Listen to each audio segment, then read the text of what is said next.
Good morning.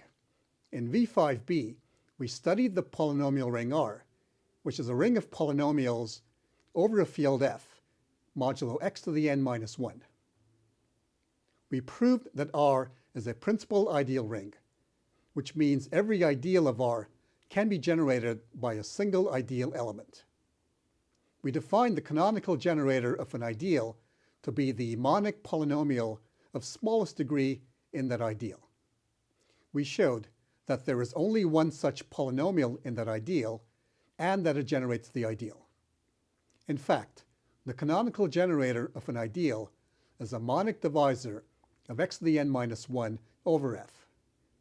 And this gave us a one-to-one correspondence between cyclic codes of length n over f and monic divisors of x to the n minus 1 over f.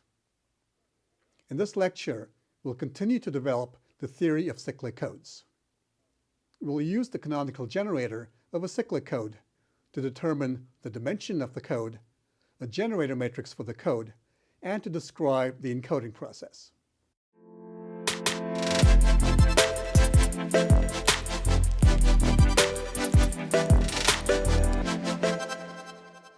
I'll begin by generalizing the observation we made in the example of the last video lecture. So let g of x be a monic divisor of x to the n minus 1 over g of q. And suppose that the degree of g is n minus k. Then the cyclic subspace S of the vector space Vn of f that's generated by g of x has dimension k. I'll remind you again of the convention we're using in this chapter of associating vectors of length n over g of q with polynomials of degree at most n minus 1 in our ring of polynomials over g of q modulo x to the n minus 1. I'll also remind you that g of x is the canonical generator for an ideal of this polynomial ring. And if we associate polynomials in this ideal with vectors in the vector space, then the set of all such vectors S is a cyclic subspace. In this theorem, we're claiming that the cyclic subspace has dimension k. Let's prove the theorem.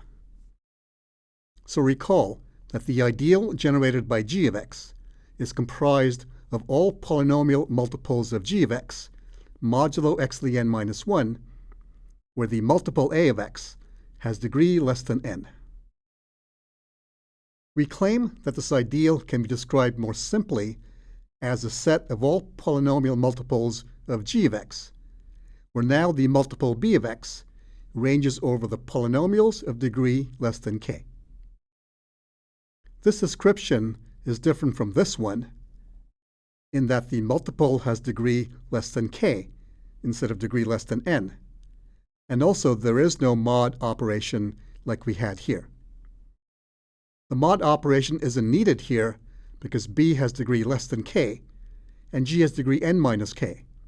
So the product has degree less than n. To prove the claim, we need to verify that all polynomials of this form can be described in the second form.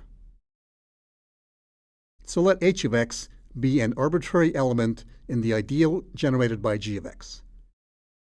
So we can write h of x as a times g modulo x to the n minus 1 for some polynomial a of degree less than n.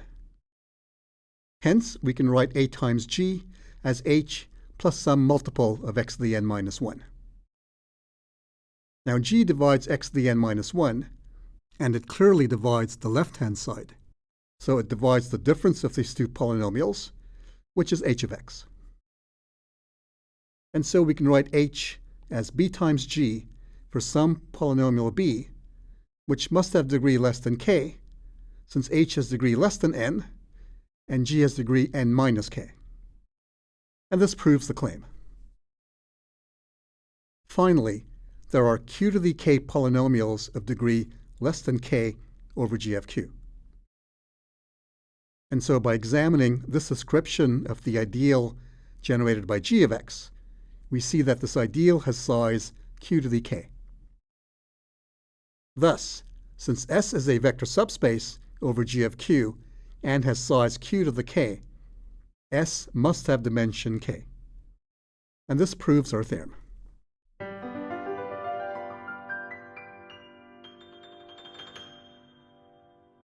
Here's an example. Let's construct a binary cyclic code of length 7 and dimension 4. So in this example, n is 7, k is 4, and q is 2. By the theory we've developed, we need a monic divisor of x to the 7 minus 1 over z2 of degree 3. Now, the factorization of x to the 7 minus 1 over z2 is x plus 1 times a product of two irreducible cubics. So we could choose g of x to be either of these two cubic divisors. Let's take the second one. So g of x is x cubed plus x squared plus 1. And so, from what we've proven, the ideal generated by g of x is a 7-4 cyclic code over Z2. I'll remind you once again that by the cyclic code C, I really mean the vectors of length 7 which are associated with the polynomials in the ideal generated by x cubed plus x squared plus 1. Let's find a generator matrix for C. We need a basis for C. In other words, 4 linearly independent code words. We can choose these to be g of x times g, x squared times g, and x cubed times g. To see that the associated vectors are linearly independent, let's write down the 4 polynomials as rows of a matrix. The first row is g of x. So this is 1 plus x squared plus x cubed. The second row is x times g of x. So it's a right cyclic shift of the first row. The second row is a right cyclic shift of the second row, and it corresponds to the polynomial x squared times g of x. And the fourth row is a right cyclic shift of the third row, and it corresponds to x cubed times g of x. The matrix G has 4 leading ones, and so we know that its rank is 4, and thus the 4 rows of G form a basis for the cyclic code C. And hence G is a generator matrix for C.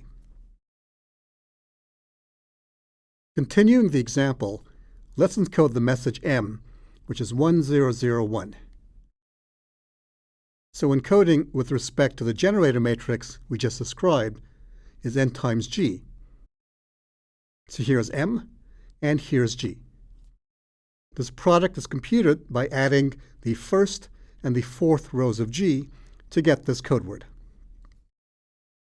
Equivalently, this encoding can be described as multiplying the message polynomial 1 plus x cubed with g of x. Let's check this. The polynomial representation of 1001 is the polynomial 1 plus x cubed. And here's the g of x we've chosen. Their product is this degree 6 polynomial, and its associated vector is this vector of length 7, which is the same as the code word we just computed.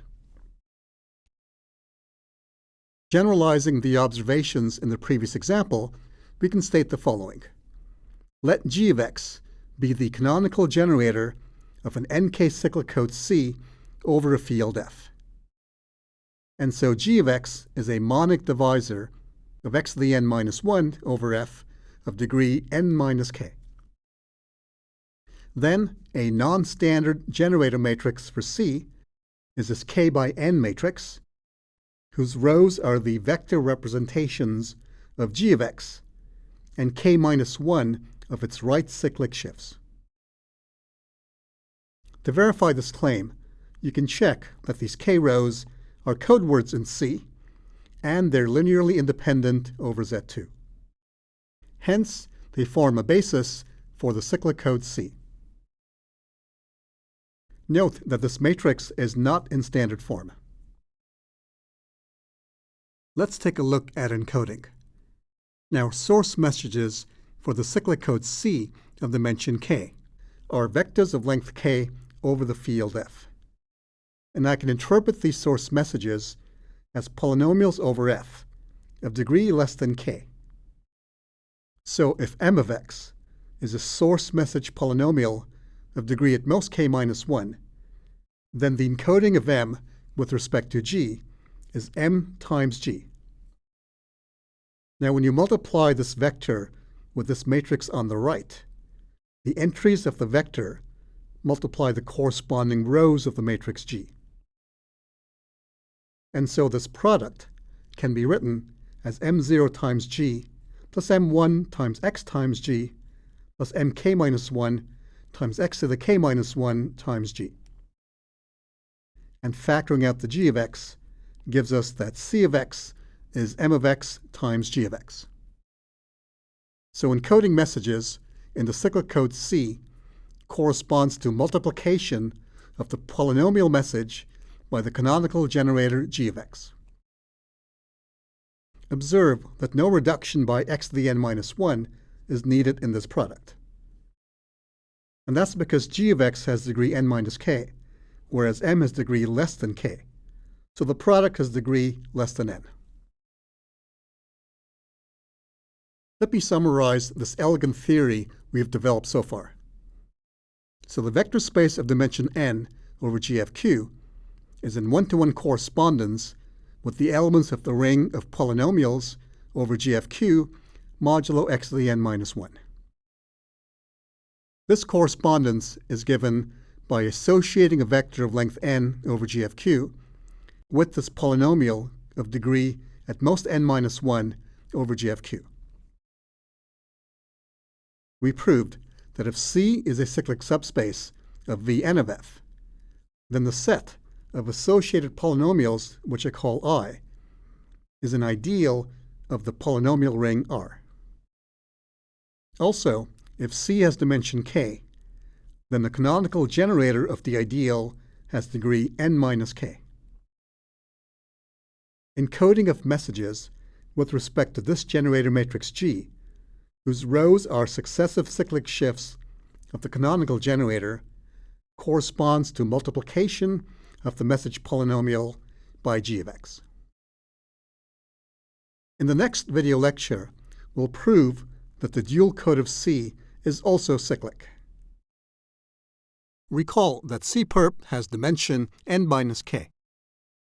And so the canonical generator of C perp is a monic divisor of x to the n minus 1 of degree k. It might be tempting to conjecture that this canonical generator for C perp is h of x, which is x to the n minus 1 divided by g of x. That's plausible, since h of x is a monic divisor of x to the n minus 1 of degree k. However, we'll see that h of x is not the canonical generator of C perp, but instead, a closely related polynomial, h star of x, is the canonical generator of the dual code of C. I'll define h star in the next video lecture. In video lecture 5e, we'll see that computing syndromes with respect to a certain PCM for the code C corresponds to dividing the received polynomial by the canonical generator g of x, and taking its remainder. What's missing from this theory is a nice expression for the distance of a cyclic code. As I mentioned earlier, no such expression is known. And so in Chapter 6, we'll specialize cyclic codes to BCH codes. And that'll give us a nice handle on the distance of these special cyclic codes. In V5d, we'll prove the nice result, that the dual code of a cyclic code is also cyclic. For this, we'll introduce the notion of a parity check polynomial, and we'll define a nice PCM for cyclic codes. Take care.